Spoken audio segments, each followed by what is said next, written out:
आज हम भगवान बुद्ध और ओशो की कुंडली का तुलनात्मक विवेचन करेंगे। भगवान बुद्ध और ओशो दोनों ही एक उच्च कोटि के संत हुए हैं, महात्मा हुए हैं। इन्होंने जनता को आध्यात्मिक ज्ञान, दार्शनिक ज्ञान दिया है और जनता का मार्गदर्शन किया है। भगवान बुद्ध 2500 वर्ष पूर्व हुए और उन्होंने समाज में उच्च कोटि का आध्यात्मिक ज्ञान दिया, जिसकी वजह से वे बहुत दूर दूर तक लोकप्रिय हुए और समाज में उनको बहुत मान सम्मान मिला।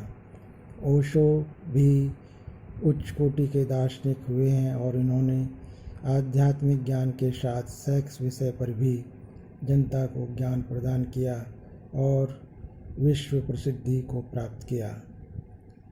आइए देखते हैं कि भगवान बुद्ध और ओशो की कुंडली में कौन कौन सी समानताएं हैं और कौन कौन से अंतर हैं। भगवान बुद्ध की कुंडली और ओशो की कुंडली, दोनों की कुंडली में एक ही भाव में 5 ग्रह विराजमान हैं। भगवान बुद्ध की कुंडली में 10वें भाव में 5 ग्रह विराजमान हैं, जबकि ओशो की कुंडली के 8वें भाव में 5 ग्रह विराजमान हैं। 5 ग्रह जब एक ही भाव में विराजमान हो जाते हैं तो यह एक ऐसा योग बन जाता है जिससे राजयोग भंग हो जाता है और व्यक्ति आध्यात्मिक ज्ञान की तरफ मुड़ता है, आध्यात्मिक क्षेत्र की तरफ मुड़ जाता है।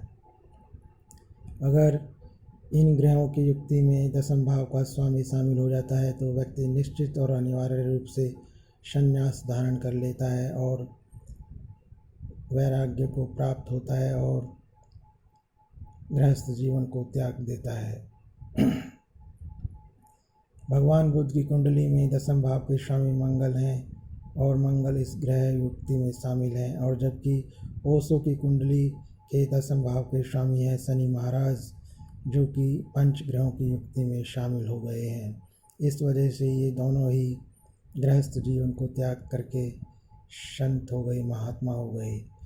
भगवान बुद्ध की कुंडली में और ओशो की कुंडली में, दोनों की कुंडली में सूर्य बली हैं, क्योंकि सूर्य दोनों की कुंडली में केंद्र भाव में विराजमान है। दोनों की कुंडली में त्रिक एकादश योग भी बना हुए हैं। भगवान बुद्ध की कुंडली में चंद्र केतु का त्रिक एकादश योग है और ओशो की कुंडली में गुरु केतु का त्रिक एकादश योग बना हुआ है। यह योग भी आध्यात्मिक ज्ञान को बढ़ाने वाला होता है। भगवान बुद्ध की कुंडली में सूर्य और चंद्र दोनों ही बली होकर के केंद्र भाव में विराजमान है, जिसकी वजह से ये बहुत ज़्यादा लोकप्रिय हुए। जबकि ओशो की कुंडली में केवल सूर्यदेव ही केंद्र भाव में विराजमान है। चंद्रदेव इनकी कुंडली में 8वें भाव में पहुंच गए हैं, जिससे चंद्र पीड़ित और कमज़ोर हैं।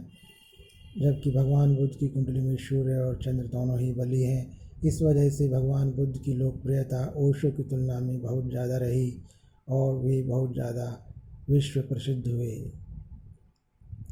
भगवान बुद्ध की कुंडली के अंदर दूसरा अंतर यह है कि इनकी कुंडली के जो 5 ग्रहों की युक्ति बनी हुई है, उसमें भगवान बुद्ध की जो ग्रह बनते हैं, 5 ग्रह सूर्य, गुरु, मंगल, शुक्र, शनि हैं।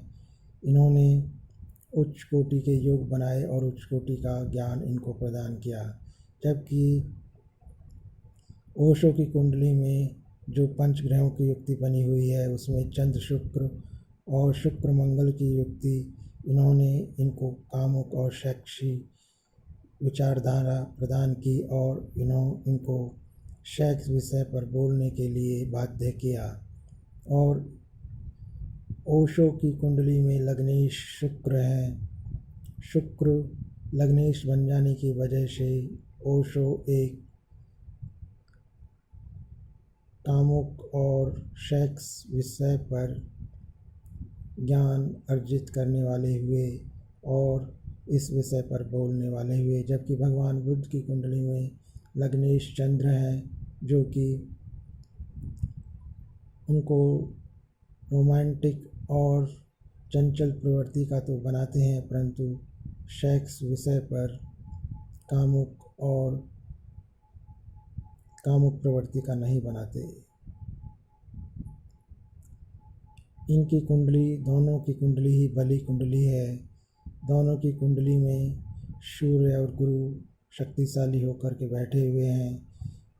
ओशो की कुंडली में गुरु केतु का त्रिक एकादश योग और गुरु सूर्य का नवम पंचम योग बना हुआ है। जबकि भगवान बुद्ध की कुंडली में चंद्र और पंच ग्रहों की युक्ति का समसप्तक योग बना हुआ है।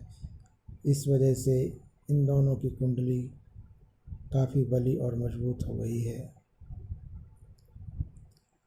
भगवान बुद्ध की कुंडली में चंद्र और सूर्य बली हैं और केंद्र भाव में पंच ग्रहों की युक्ति बनी हुई है।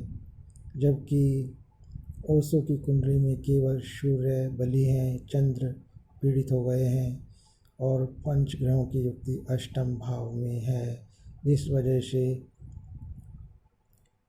ओशो की कुंडली कुछ भगवान बुद्ध की कुंडली की तुलना में कमज़ोर है, कम शक्तिशाली है। इस वजह से ही भगवान बुद्ध अधिक लोकप्रिय रहे और उनका ज्ञान ज़्यादा उच्च कोटि का रहा।